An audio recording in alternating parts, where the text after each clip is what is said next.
And joining me now was one of the newest members of that opposition, Florida Republican Congressman Elect Carlos Curbelo. And very nice to meet you, sir, and congratulations on your win. Thank you for joining us.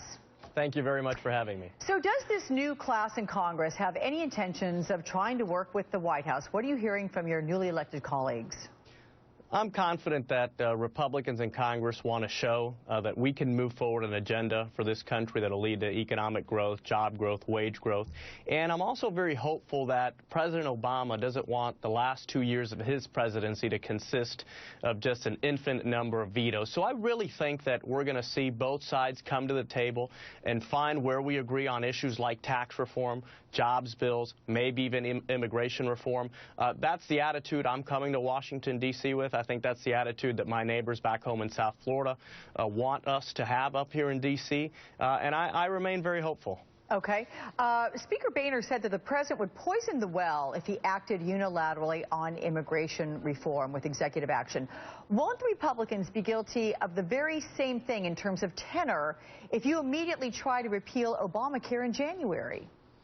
What I think we can do with Obamacare is find where even the White House has recognized that the law is flawed, take that low-lying fruit, get some bills passed, start building some trust. There are some provisions in Obamacare, like the 30-hour work week, for example, the medical devices tax, that are unpopular with among members of both parties. So if we take those initial steps, I think that'll help us build the trust to start to continue working together on other issues. And we have to be honest. I mean, there are some issues that we will never agree on, but I think there's plenty that we can get done in this Congress, and both sides can show the American people that Congress can function, pass bills, and that our government is competent. Sir, is one of those issues, though, immigration, if the president does wield his pen to take executive action between now and the end of the year?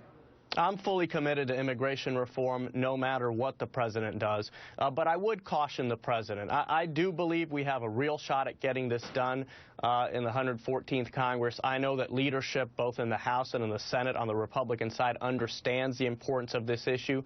So while the president certainly has the power to issue executive orders, I hope that he is respectful of Congress's authority to make laws, and that he's not reckless about it, because then, if he is, it could certainly poison the well. But I think we can get it done no matter what.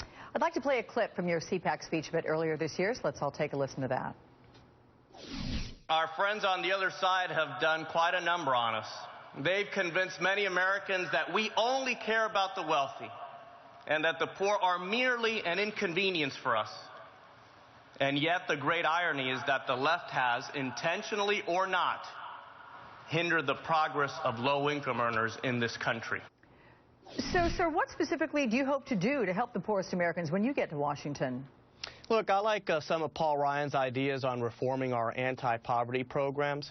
A lot of these programs measure their success by how many people are enrolled in them, and I don't think that's what they're supposed to do. The goal is to get people off of these programs, because that means that they're doing better and that they're on their own and that their children are getting a better education. So I really think that we need to revisit our investments in a lot of these programs. We perhaps can direct more money to education, making sure we hold our colleges and universities accountable for giving young people, especially low people, a good education. And I really believe that the Republican Party is the party of economic growth, of opportunity for all, and especially many people like immigrants who want to come to this country and work hard, play by the rules, and get ahead. So what I said at CPAC, I'll say again today. The Republican Party doesn't need to concede any voter in this country to the Democrats, especially low and middle income families that are trying to get ahead.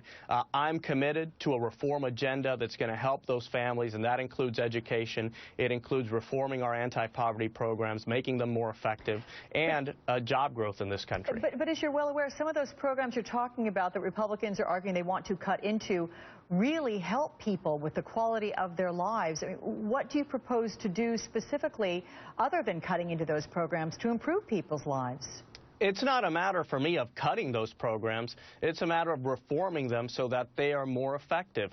We have to decide whether we want to help people get by, which is what a lot of these programs are doing, or whether we want to help people get ahead. So no one's talking about cuts. No one's talking about, not helping the people that need it. The question is how we help people. And I look forward to working with Paul Ryan and others like Senator Rubio on the Senate side on how we can make these programs more effective. I'm curious, 2 years from now, have you given some thought to when you're running for re-election, what is the one main thing you're going to want to be able to say that you accomplished during your first term? So there are a lot of important issues out there: investments in transportation, infrastructure, tax reform, education reform. But I think above and beyond all of that, the American people want to believe in their government again. We're in the midst of an economic recovery, yet two-thirds of the American people think the country's on the wrong track. And I think a big part of the reason for that is that people see the government, they see all the bickering, they see a lot of the incompetence we've seen out of the VA, the IRS, and other agencies, and they just lose hope and trust in the future of the country. So one of my big goals is to show that Republicans, in my case, are willing to come to the table, to work with Democrats on bipartisan solutions, work with the president when he's willing to work with us, and move forward an agenda that can make the country proud, that can restore the trust and confidence that the American people want to have in their government. I really think that should be the main goal for this Congress and for this president over the next 2 years. All right, Congressman-elect from Florida, Carlos Curbelo. Welcome to the national conversation. We'll be looking forward to having you back on the broadcast. Best of luck. Anytime. Thank you. Thank you.